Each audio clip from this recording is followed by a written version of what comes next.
Good afternoon, everybody. Clearly, this is not the most important event that's taking place in the White House today. There is a screening of Star Wars for Gold Star families and children coming up, so I'll try to be relatively succinct. Let me say a few words about the year behind us and the year ahead, and then I'll take a few questions. As I look back on this year, one thing I see is that so much of our steady, persistent work over the years is paying off for the American people in big, tangible ways. Our early actions to rescue the economy set the stage for the longest streak of private sector job growth on record, with 13.7 million new jobs in that time. The unemployment rate has been cut in half, down to 5%. And most importantly, wages grew faster than at any time since the recovery began. So over the course of this year, a lot of the decisions that we made early on have paid off. Years of steady implementation of the Affordable Care Act helped to drive the rate of the uninsured in America below 10% for the first time since records were kept on that. Healthcare prices have grown at their lowest level in 5 decades. 17 million more Americans have gained coverage, and we now know that 6 million people have signed up through healthcare.gov for coverage beginning on January 1st, 600,000 on Tuesday alone. New customers are up 1/3 over last year, and the more who sign up, the stronger the system becomes. And that's good news for every American who no longer has to worry about being just one illness or accident away from financial hardship. On climate, our early investment in clean energy ignited a clean energy industry boom. Our actions to help reduce our carbon emissions brought China to the table, and last week in Paris, nearly 200 nations forged a historic agreement that was only possible because of American leadership. Around the world, from reaching the deal to prevent Iran from developing a nuclear weapon, to reestablishing diplomatic relations with Cuba, to concluding a landmark trade agreement that will make sure that American workers and American businesses are operating on a level playing field, and that we, rather than China or other countries, are setting the rules for global trade. We have shown what is possible when America leads. And after decades of dedicated advocacy, marriage equality became a reality in all 50 states. So I just want to point out, I said at the beginning of this year that interesting stuff happens in the fourth quarter, and we are only halfway through. I do want to thank Congress for ending the year on a high note. I got to sign an education bill that is going to fix some of the challenges that we had with No Child Left Behind, and promises to invest more in high-quality early childhood education.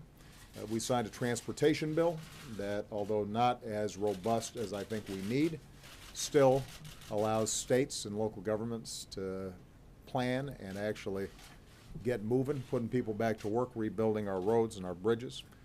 We got Ex-Im Bank back to work, supporting American exports. And today they passed a bipartisan budget deal. I'm not wild about everything in it. I'm sure that's true for everybody, but it is a budget that, as I insisted, invests in our military and our middle class without ideological provisions that would have weakened Wall Street reform or rules on big polluters. It's part of an agreement that will permanently extend tax credits to 24 million working families. It includes some long-sought wins like strengthening America's leadership at the IMF. And because it eliminates the possibility of a shutdown for the first time, or for the first 9 months of next year, Congress and I have a long runway to get some important things done on behalf of the American people. Now, there's still a lot of work to do. For example, there's still a lot more that Congress can do to promote job growth and increase wages in this country. I still want to work with Congress, both Democrats and Republicans, to reform our criminal justice system. And earlier today, I commuted the sentences of 95 men and women who had served their debt to society, another step forward in upholding our fundamental ideals of justice and fairness. And of course, our most important job is to keep Americans safe. I've had a lot to say about that this week, but let me reiterate The United States continues to lead a global coalition in our mission to destroy ISIL. ISIL's already lost about 40% of the populated areas it once controlled in Iraq, and it's losing territory in Syria. As we keep up the pressure, our air campaign will continue to hit ISIL harder than ever, taking out their leaders, their commanders, and their forces.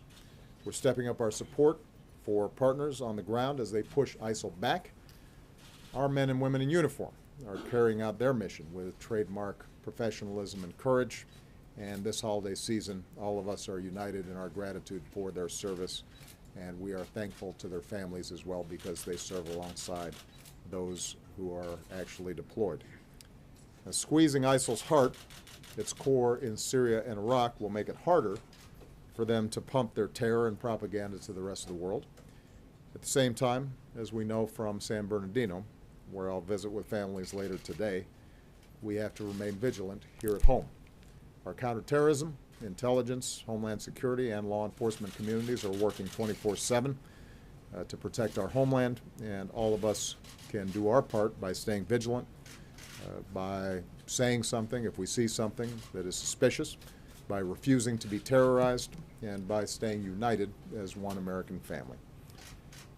In short, for all the very real progress America's made over the past 7 years, we still have some unfinished business, and I plan on doing everything I can with every minute of every day that I have left as president to deliver on behalf of the American people. Since taking this office, I've never been more optimistic about a year ahead than I am right now, and in 2016, I'm going to leave it out all on the field. So, with that, let me take some questions. I'll start with Roberta Rampton of Reuters. Mr. President, you're going to California today, and as you said earlier this week, you told the nation that there's no specific or credible threat of a similar attack. But how is it really possible to know? I mean, aren't similar plots going to be just as hard to detect beforehand? And some lawmakers are saying that your government should review the social media of all people applying for visas to come to this country. What do you think of that idea? Should that be mandatory? Well, Roberta, you're absolutely right that it is very difficult for us to detect lone wolf plots or plots involving a husband and wife in this case, because despite the incredible vigilance and professionalism of all our law enforcement, homeland security, etc., it's not that different from us trying to detect the next mass shooter. You don't always see it. They're not always communicating publicly, and if you're not catching what they say publicly, then it becomes a challenge. We are continuing to work at every level to make sure that there's no slip between information sharing among agencies. We're continuing to strengthen our information sharing with foreign countries, and because in part of the tragedy in Paris, I think you're seeing much greater cooperation from our European partners on these issues. But this is a different kind of challenge than the sort that we had with an organization like Al-Qaeda that involved highly trained operatives who are working as cells or as a network. Here, essentially, you have ISIL trying to encourage or induce somebody who may be prey to this kind of propaganda, and it becomes more difficult to see. It does mean that they're less likely to be able to carry out large, complex attacks, but as we saw in San Bernardino, obviously, you can still do enormous damage. The issue of reviewing social media for those who are obtaining visas, I think, may have gotten garbled a little bit because there may be it's important to distinguish between posts that are public, social media on a Facebook page, versus private communications through various social media or apps. And our law enforcement and intelligence professionals are constantly monitoring public posts, and that is part of the visa review process, that people are investigating what individuals have said publicly and questioned about any statements that they may be made. But if you have a private communications between two individuals, that's harder to discern by definition. And one of the things we'll be doing is engaging with the high-tech community to find out how we can, in an appropriate way, do a better job if we have a lead to be able to track a suspected terrorist. But we're going to have to recognize that no government is going to have the capacity to read every single person's text or emails or social media. If it's not posted publicly, then there are going to be feasibility issues that are probably insurmountable at some level, and it raises questions about our values. I mean, keep in mind it was only a couple of years ago where we were having a major debate about whether the government was becoming too much like Big Brother. And overall, I think we've struck the right balance in protecting civil liberties and making sure that U.S. citizens' privacy is preserved, that we are making sure that there's oversight to what our intelligence agencies do. But we're going to have to continue to balance our needs for security with people's legitimate concerns about privacy. And because the internet is global and communication systems are global, the values that we apply here oftentimes are ones that folks who are trying to come into the country are also benefiting from, because they're using the same technologies. But this is precisely why we're working very hard to bring law enforcement, intelligence, and high-tech companies together, because we're going to have to really review what we can do both technically as well as consistent with our laws and our values in order to try to discern more rapidly some of the potential threats that may be out there. Okay. David Jackson. Mr. President, a Gitmo question. Congress has made it pretty clear that they're just not going to let you transfer prisoners to the United States for trial. But some people think you already have the executive authority to transfer those prisoners and close Gitmo itself next year. My question is, do you believe you have that authority, and are you willing to exercise it to close that place? Well, first of all, we've been working systematically, another example of persistence, in reducing the population. We have a review process. Those who are eligible for transfer, we locate in countries that have accepted some of these detainees. They monitor them, and it's been determined that they can be transferred. And my expectation is by early next year, we should have reduced that population below 100. And we will continue to steadily chip away at the numbers in Guantanamo. There's going to come to a point where we have an irreducible population, people who pose a significant threat, but for various reasons, it's difficult for us to try them in an Article III court. Some of those folks are going through the military commission process, but there's going to be a challenge there. Now, at that stage, I'm presenting a plan to Congress about how we can close Guantanamo. I'm not going to automatically assume that Congress says no. I'm not being coy, David. I think it's fair to say that there's going to be significant resistance from some quarters to that.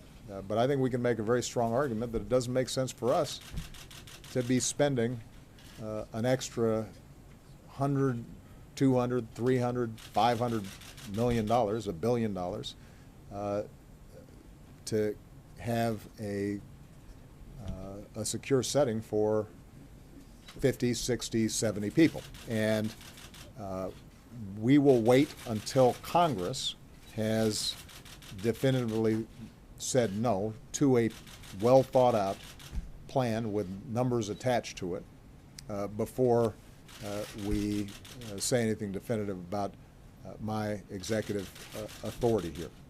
I think it's far preferable if I can get stuff done with Congress. Back on your own? David, as I said before, you know, and I think you've seen me on a whole bunch of issues like immigration. I'm not going to be forward-leaning on what I can do without Congress before I've tested what I can do with Congress. And every once in a while they'll surprise you. And this may be one of those places because I think we can make a really strong argument.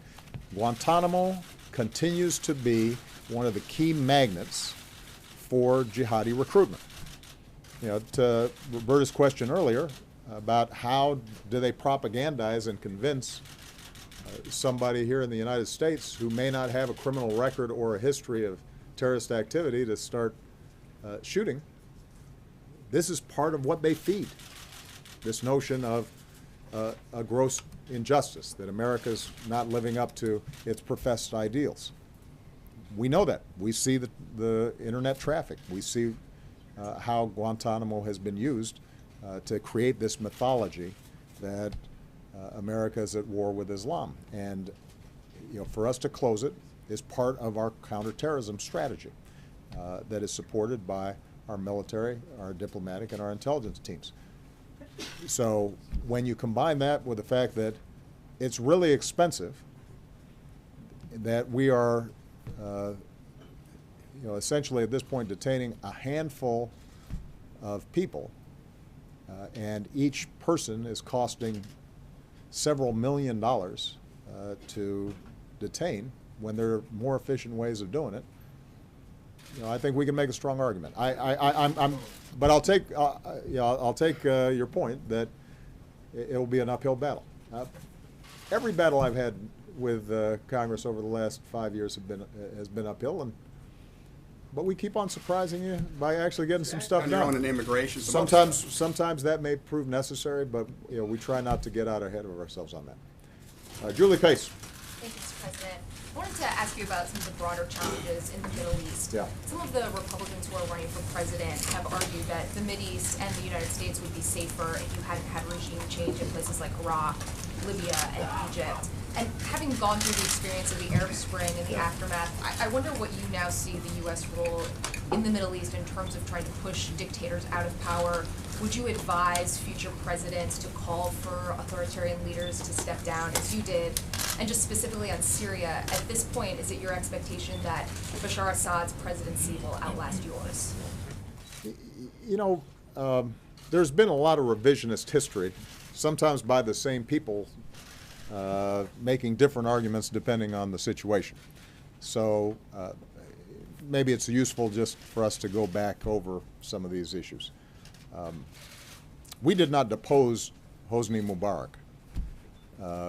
Millions of Egyptians did because of their dissatisfaction with the corruption and authoritarianism of the regime. We had a working relationship with Mubarak. We didn't trigger the Arab Spring. And the notion that somehow the U.S. was in a position to pull the strings on a country that is the largest in the Arab world, I think is mistaken.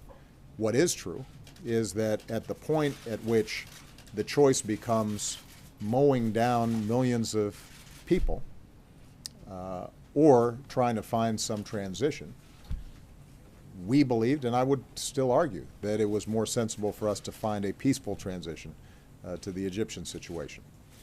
With respect to Libya, Libya is sort of a alternative version of Syria in some ways, because by the time the international coalition interceded in Syria, chaos had already broken out. You already had the makings of a civil war. You had a dictator who was threatening and was in a position to carry out the wholesale slaughter of large numbers of people. And we worked under UN mandate with a coalition of folks in order to try to avert a big humanitarian catastrophe that would not have been good for us. Those who now argue, in retrospect, we should have left Gaddafi in there, seem to forget that he had already lost legitimacy and control of his country, and we could have, instead of what we have in Libya now, we could have had another Syria in Libya now. The problem with Libya was the fact that there was a failure on the part of the entire international community, and I think that the United States has some accountability for not moving swiftly enough and underestimating the need to rebuild government there quickly. As a consequence, you now have a very bad situation. And as far as Syria goes, I think it is entirely right and proper for the United States of America to speak out on behalf of its values. And when you have an authoritarian leader that is killing hundreds of thousands of his own people, the notion that we would just stand by and say nothing is contrary to who we are.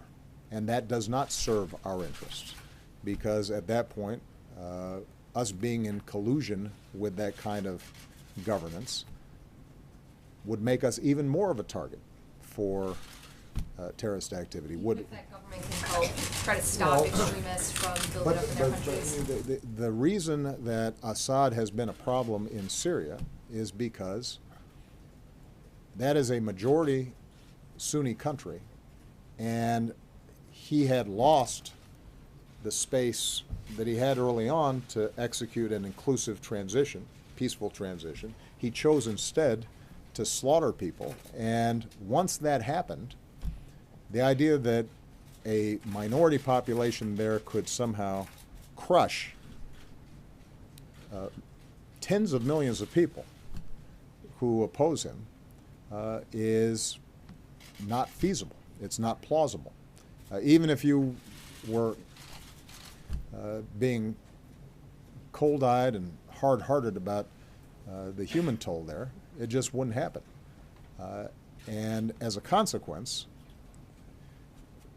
our view has been that you cannot bring peace to Syria, you cannot get an end to the civil war unless you have a government that is recognized as legitimate by a majority of that country. It will not happen. And this is the argument that I've had repeatedly with Mr. Putin, dating 5 years ago, at which time his suggestion, as I gather some Republicans are now suggesting, was, you know, Assad's not so bad, let him just be as brutal and repressive as he can, but at least he'll keep order. And I said, look, the problem is that the history of trying to keep order when a large majority of the country has turned against you is not good. And 5 years later, I was right.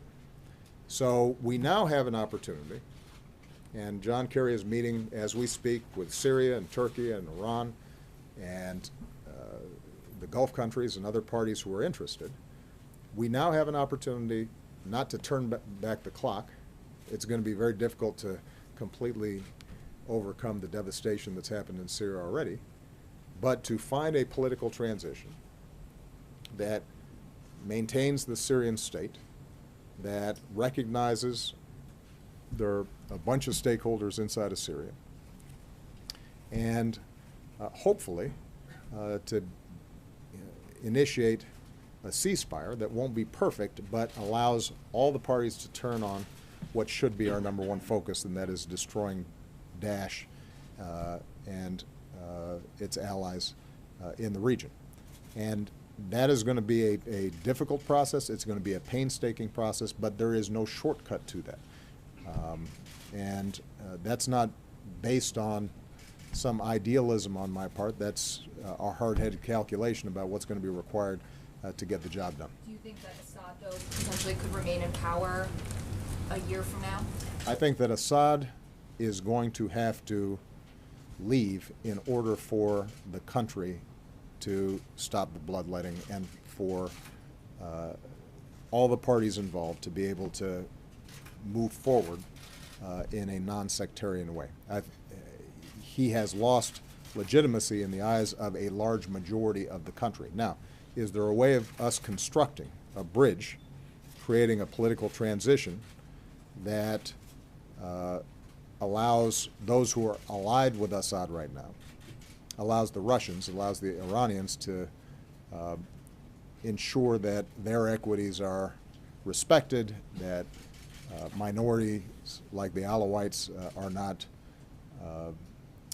crushed, or retribution is not the order of the day. I think that's going to be very important as well, and that's what makes this so difficult.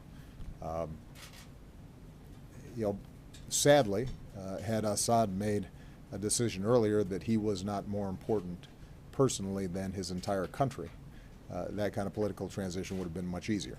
It's a lot harder now.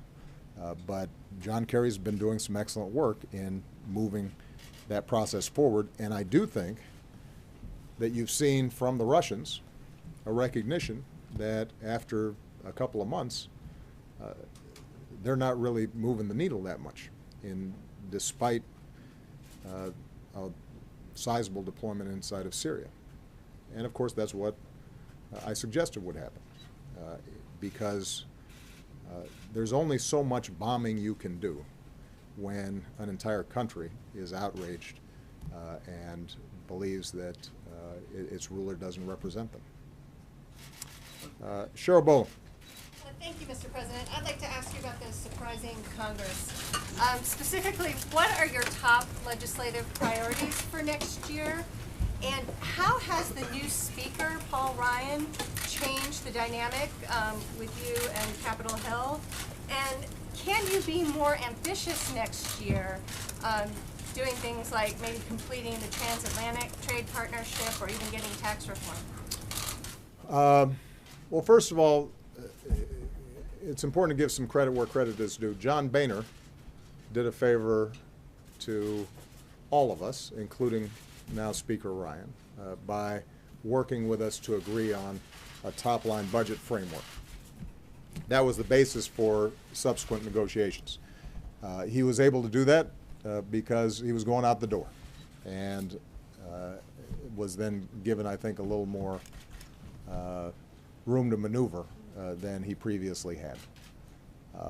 Having said that, I also want to give Speaker Ryan credit. I called both him and Mitch McConnell, as well as Nancy Pelosi and Harry Reid, for the orderly way in which they actually negotiated a budget, the way Congress is historically and typically supposed to work. I mean, we've gotten kind of used to last-minute crises and shutdown threats and so forth, and this is a messy process that doesn't satisfy everybody completely, but it's more typical of American democracy. And I think that Speaker Ryan deserves a role in that. I will say that in his interactions with me,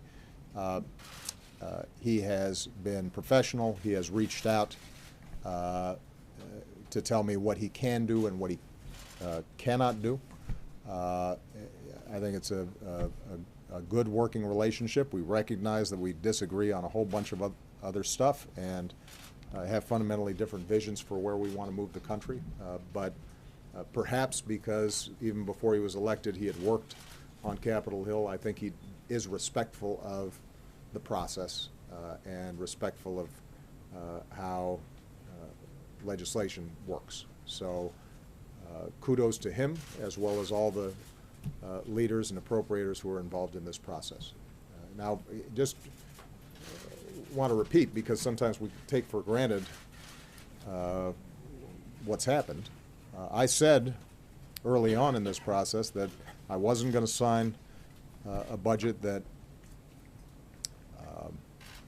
that did not relieve sequester, this artificial austerity that was making it difficult for us to invest in things like education and our military. And I said I would not accept a lot of ideological riders that were attached to a big budget deal, and we met our goals. And because of some terrific negotiations by the Democrats up on Capitol Hill, and I think some pretty good work by our legislative staffs here, we're going to be able to fund environmental protection. We're going to be able to make sure that we're investing in things like early childhood education and making college more affordable. We're going to be able to implement the clean power plant rule. We're going to be able to continue to invest in clean energy that spurs on innovation.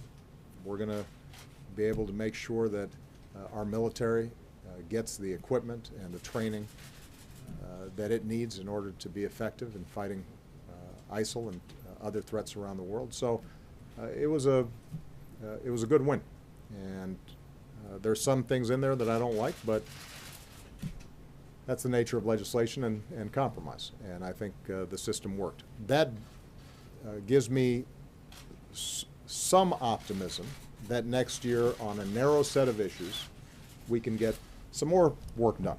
Now, as David said, it's an election year, and obviously a lot of the legislative process is going to be skewed by people looking over their shoulders, worrying about primary, trying to position themselves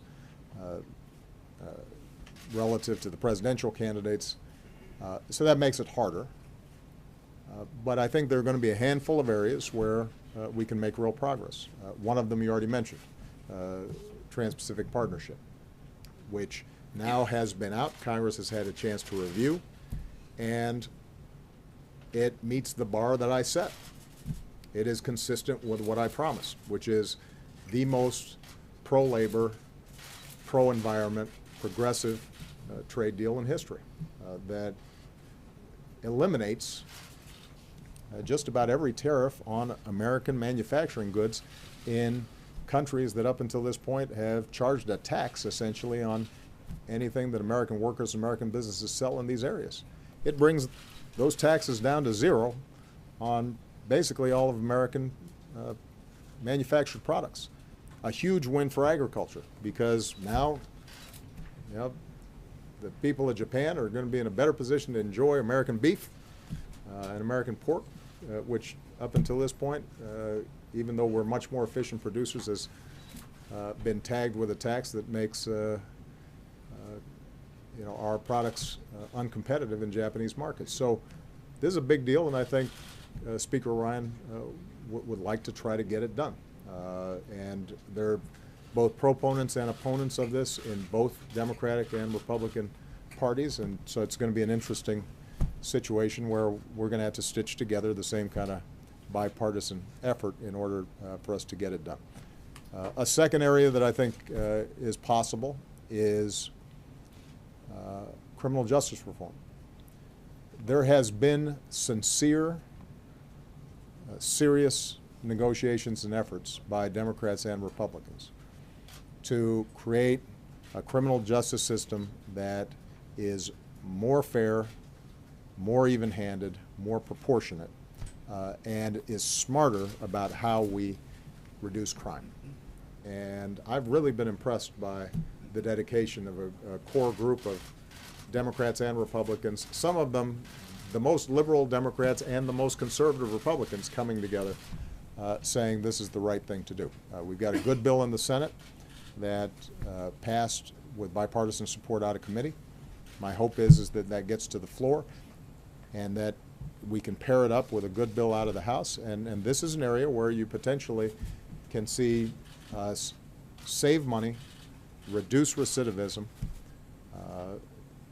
you know, make sure that people who make a mistake on nonviolent crimes have to pay the price, have to serve time, but are released in a reasonable fashion, that they have more support so that they're less likely to go back into the criminal system subsequently.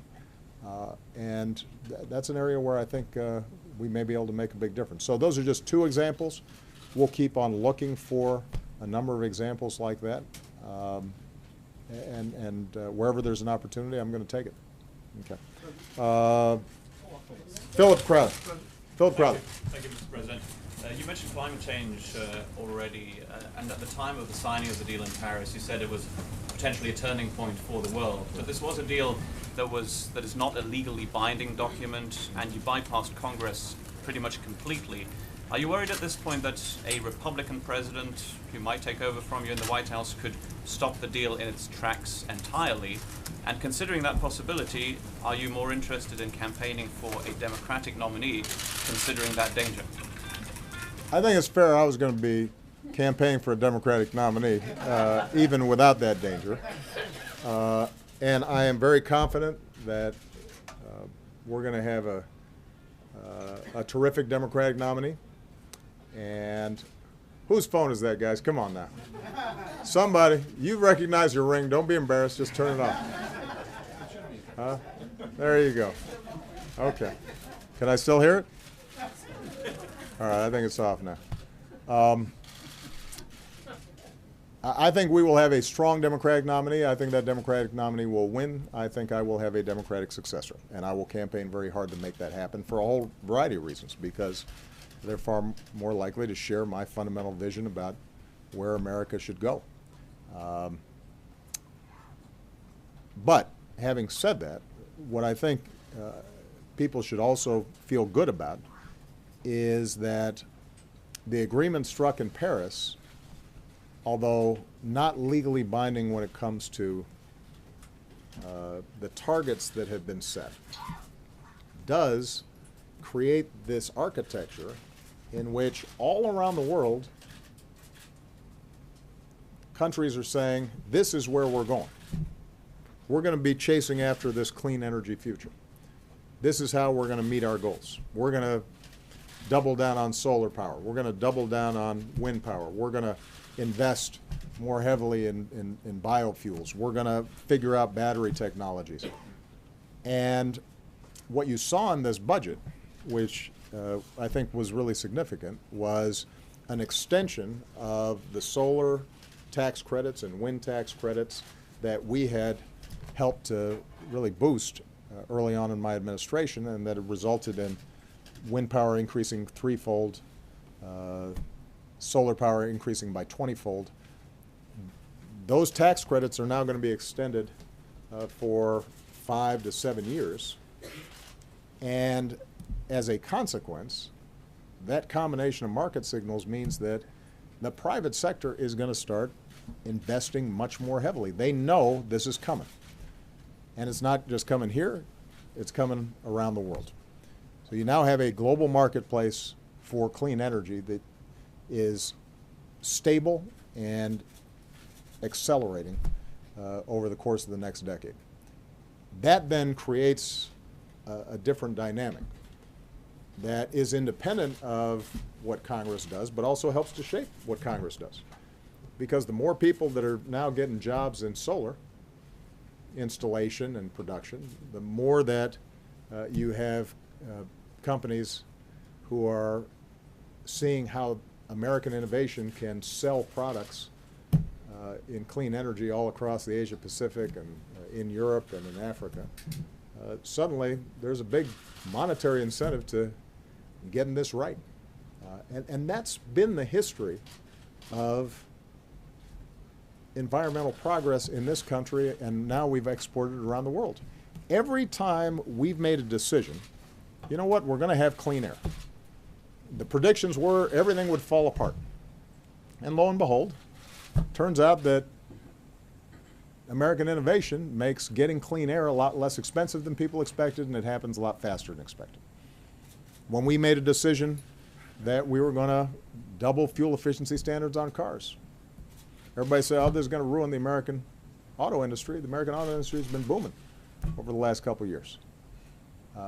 Acid rain, when George H.W. Bush instituted a system to charge for the emissions that were causing acid rain, everybody said, well, you can't do that. That's going to ruin business. And it turned out it was smoother, faster, quicker, better.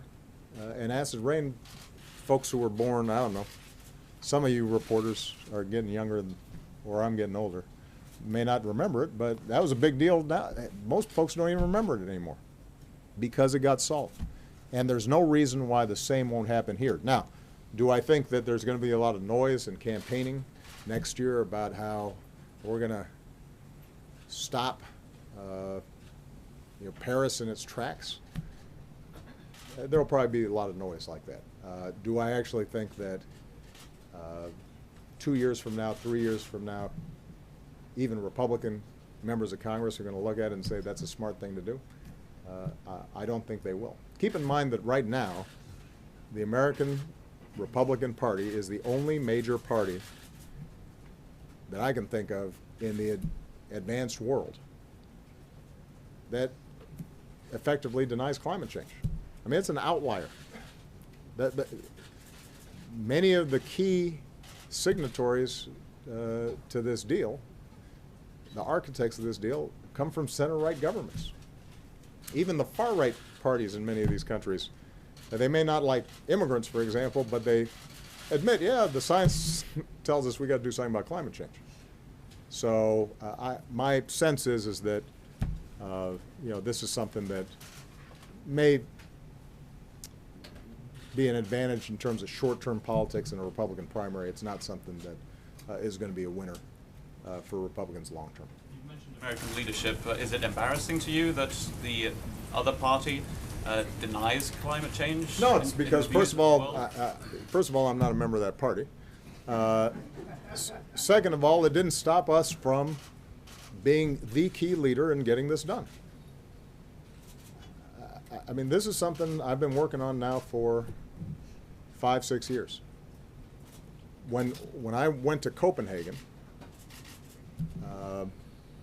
I essentially engaged in 24 hours of diplomacy to salvage from a pretty chaotic process the basic principle that all countries had to participate, that we couldn't have a rigid division between developed countries and developing countries when it came to solving this problem. That was the initial foundation for us then working with other countries, culminating in the joint announcement with China, bringing in India, bringing in Brazil and the other big emerging countries, working with the Europeans and getting this done. This would not have happened without American leadership.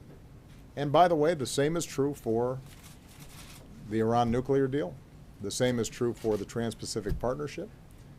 The same is true for stamping out Ebola, something you guys may recall from last year, which was the potential end of the world.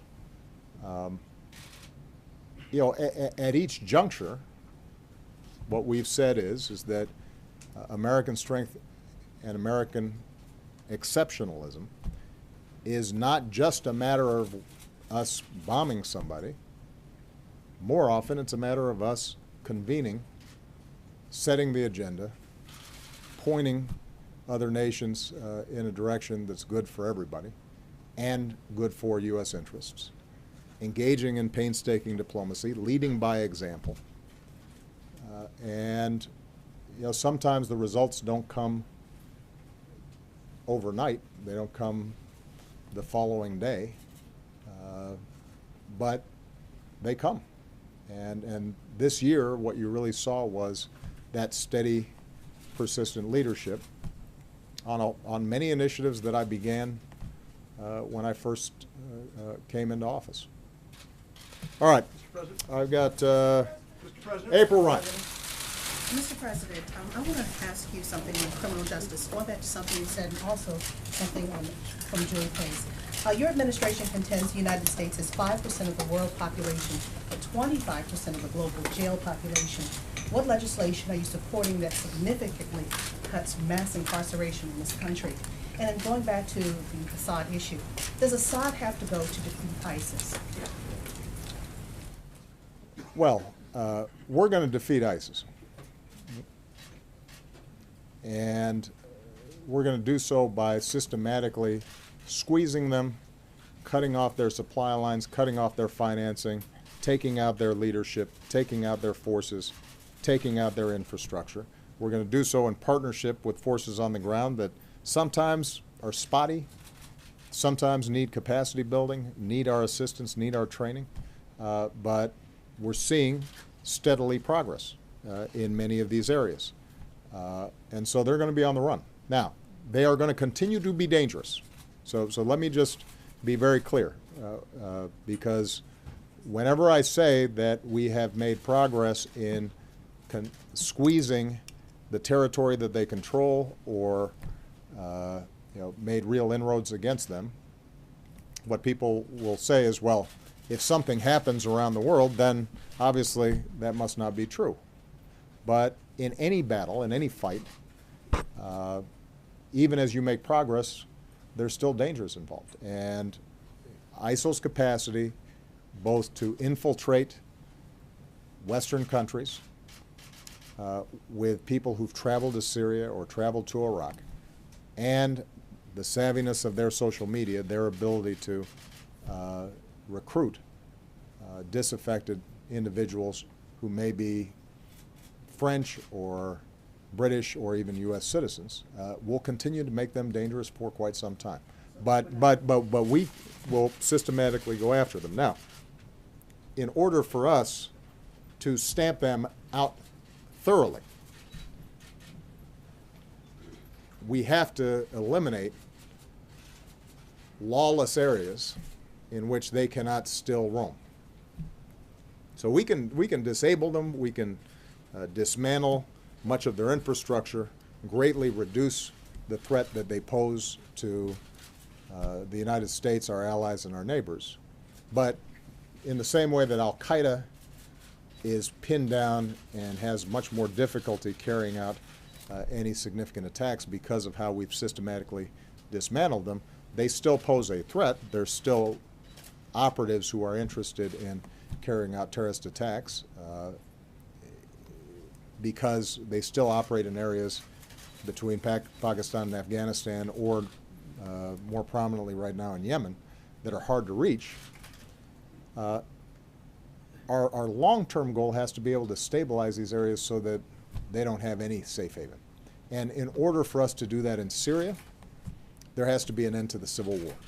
And there has to be an actual government that has a police capacity and a structure in these areas that currently aren't governed. And it is my firm belief, and the belief of the experts in this administration, that so long as Assad is there, we cannot achieve that kind of stability inside of Syria. And I think the history over the last several years indicates as much. So that's going to continue to be a top priority for us, moving aggressively on the military track and not letting ISIL take a breath and pounding away at them with our special forces and our airstrikes and the training and advising of partners who can go after them.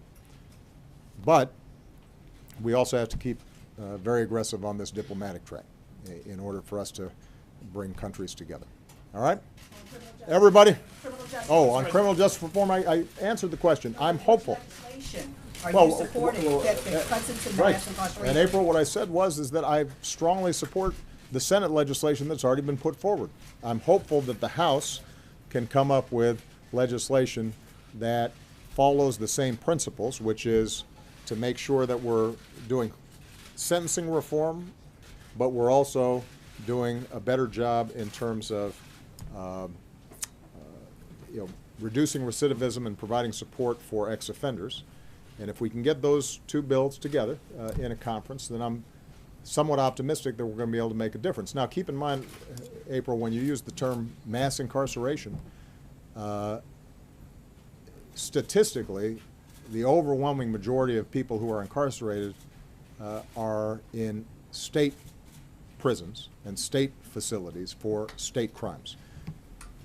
We can only focus on federal law and federal crimes. And so there's still going to be a large population of individuals who are incarcerated even for nonviolent drug crimes, because this is a trend that started in the late 80s and 90s and accelerated at the state levels.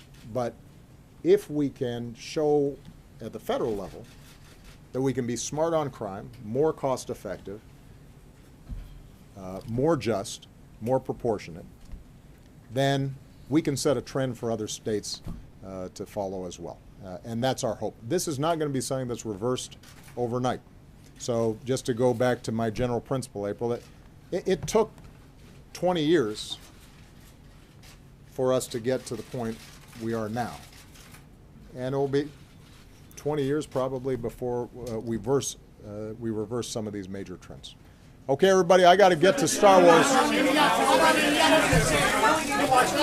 Thank you. Thank you, guys. Appreciate you. Thank you.